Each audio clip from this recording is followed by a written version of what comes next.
আমার base complete হয়ে গেছে, আর পেছনে বোন আছে, বোনও অনেকটা কেউ পুরোই রেডি হয়ে গেছে। একটু চুলটা বাঁধলেই ওর হয়ে যাবে মেকআপ, আর আমি খালি শাড়ি পরবো আর একটু চুলটা বেঁধে নেবো, আমারও তাহলে মেকআপ অলমোস্ট রেডি। আর বাবা চলে গেছে। তো চল, একটুখানি আওয়াজ হচ্ছে কারণ ফ্যান চলছে, আর এই ছোটো ফ্যানগুলো না প্রচণ্ড আওয়াজ হয়, একটুখানি অ্যাডজাস্ট করে নিই। তো এই যে ফাইনালি আমি রেডি হয়ে গেছি। আরও কোথায় আরও আসো মা।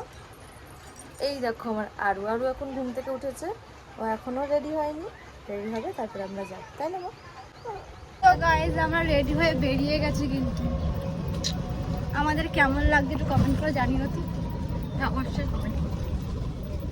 এখানে চিনি কিন্তু রেডি। ও বলো হাই, বলো হাই, কেমন আছো?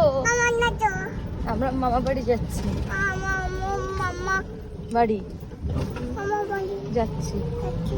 যাবো পুজো করতে। কাকা তো ফাইনালি আমরা চলে এসেছি মামা বাড়িতে, দেখতেই পাচ্ছ। আর আমার মা কি